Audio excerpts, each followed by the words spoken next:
لبيك لا شريك لك لبيك إن الحمد والنعمة لك والملك لا شريك لك لبيك اللهم لبيك لبيك لا شريك لك لبيك إن الحمد والنعمة لك والملك لا.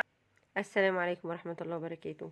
ما تتخضوش من المنظر، بصوا ولا بصوا، هو بروتة هنكون مخلصين. نقول اللهم صل وسلم وبارك على سيدنا محمد وعلى آله وصحبه أجمعين. يا مساء الورد لو بتشوفيني بالليل، وصباح الفل كده والياسمين لو بتشوفيني طبعا الصبح. لو أول مرة تشوفيني أنا أختك سحر، دي قناتي. ما تنسيش الاشتراك إن شاء الله في القناة لو عجبتك. وتفعيل الجرس عشان يوصلك كل جديد، وكمان تفعيل مش تفعيل، لأ، والضغط على على اللايك علشان خاطر يدعم القناة وتكبر. طبعا انا عارفة ان كل القنوات الحمد لله يا رب ربنا يفرح الناس ويفرحنا كمان، احنا كمان من ضمن نزلوا طبعا الروتينات بتاعة تنظيف الشقة والفرش وكده. بس معلش والله اعذروني، انا عارفة طبعا ان ان قناتي لسه صغيرة، ولازم ان انا ادعمها بالفيديوهات وكده والروتينات الكتير. بس والله انا بسبب ظروف شغلي، فانا الدنيا معايا مش اظبط حاجه في الوقت، طول النهار بره، فبرجع والله يعني بعمل لكم الحاجات دي بتبقى بالليل يعني. فمعلش بقى، دعواتكم ليا ودعمكم لاختكم كده، ومعلش بقى اصبروا عليا لغايه ما ان شاء الله كده فتره اليومين دول يعدوا، وباذن الله احاول اصور لكم حاجات افضل من كده بكتير. اول حاجه بقى دخلت عليها التلاجة ده، صح، نسينا نقول اللهم صل وسلم وبارك على سيدنا محمد وعلى اله وصحبه اجمعين.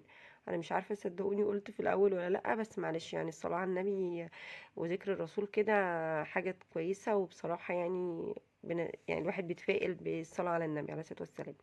المهم ابتدينا بايه بقى؟ ابتدينا بتنظيف التلاجة. واختكم بيني وبينكم كده، انا ماليش يعني مش ماليش، انا ما بحبش تنظيف التلاجة.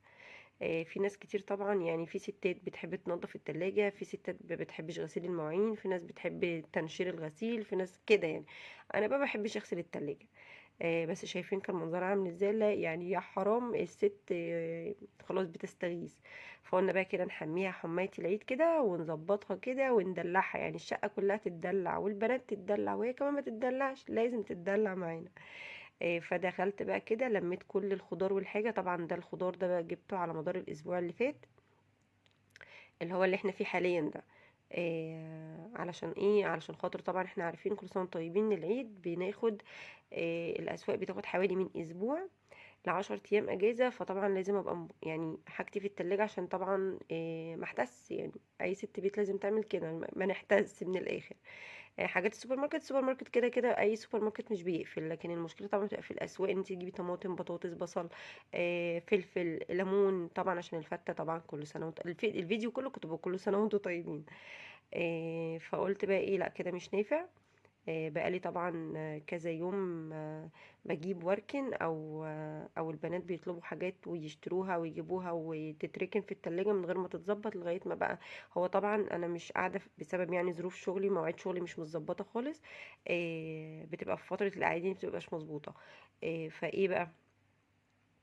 فطبعا بنجيب الحاجة نحطها في التلاجة، ومش بطبخ كتير. يعني انا الفترة دي بنقضيها بقى، عارفين انتوا الاخر 3 4 ايام في رمضان اللي هو هناكل اي حاجه هناكلها قصادنا. فانا اليومين دول بالنسبه لي بيبقوا كده.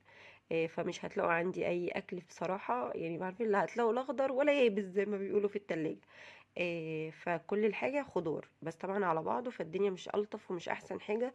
والخضار طول ما هو في شنط او مش متظبط في حاجات مناديل، لان المناديل احنا عارفين لما بنحطها تحت الخضار آه، بيطول في عمر الخضار، لانه بيسحب اي رطوبه طبعا واي ميه المنديل بيشربها. فقلت لا طبعا الخضار جايبينه والحاجه بقت مولعه. فقلت لا لازم ايه الحق بقى اظبط نفسي. هنا كنت بغسل التلاجة وارجع اصور واطفي واصور واطفي او اوقف يعني الكاميرا. هنا كنت خلاص الحمد لله خلصتها، ناقص بس ان انا انشفها بالخل، يعني المعها كده بالخل، عشان احنا طبعا عارفين ان الخل ايه بيحافظ ان الروايح ما تبقاش، يعني بيمنع الروايح من التلاجة. فقلت بقى ايه بلاش بقى كل شويه اصوركم وانا بغسلها. انا بص شايفين انا جوه التلاجة حرفيا، فقلت لا بدل ما ايه ابقى مخيلاكوا او ان التصوير ما يبقاش احسن حاجه، عشان عارفين طبعا ان اختكم لسه في البدايات، فالتصوير معايا مش افضل حاجه، بس ان شاء الله هنتعلم طول ما احنا عايشين بنتعلم. فقلت لا اوريكم بس كده التلميعه كده دي البسيطه، واوريكم برضو واحده واحده ان انا بقى ايه بنضفها. هنا بقى ايه انا بغسل الاول الارفف علشان خاطر هنا بعافر عشان ادخله، بس طبعا واحده واحده عشان ما يتكسرش. إيه فبغسل الاول الارفف علشان خاطر تلحق تنشف، وبعدين ادخل على التلاجة نفسها تكون طبعا إيه الارفف نشفت والتلاجة خلصت، فايه احط الارفف كده على طول. ومش بحط بصراحة اي فرش او اي الكفرات بتاعة التلاجة، علشان خاطر زمان قوي وبصراحة الحاجة يعني بصوا هنا بقى لحظة الانتصار، خلصت التلاجة فاضل الأرفف. ما بحبش لأن كنت سمعت يعني موضوع الفرش بتاع التلاجة ده بيمنع توزيع الحرارة كويس، يعني ما بيوزعش الدرجات كويسة بتاعة الحرارة. فأنا على ايه وبعدين مفيش ضيوف بتدخل جوه التلاجة تقعد، كفاية بيقعدوا بره. بس فهنا بقى مسكت الارفف. انا تلاجتي من اللي هي التلاجات القديمه، لان بقى لها فتره الحمد لله اللهم بارك عندي، فمش الستايلات الجديده. الارفف دي بقى اللي هي الصيدليه، الصيدليه صيدليه كلها طبعا. انا بناتي اللي ما يعرفش بيتدربوا سباحه، فطبعا ساعات بيرجعوا بقى ممكن واحده فيهم تطلطش برد بتاع تسخن ما اعرفش ايه تتعب، فايه طبعا الادويه دي كلها لازم تبقى موجوده. عشان في ناس ممكن تقول لي كل دي ادويه، طب ما انتي ولادك كبروا هم مش بيبيهات ما اعرفش ايه. لا بصراحة بسبب التمارين ممكن يرجعوا بالليل بقى واحدة فيهم تتلفح لي شوية هوا تسخن مش عارفة ايه، طب اروح فين؟ يبقى الأدوية موجودة.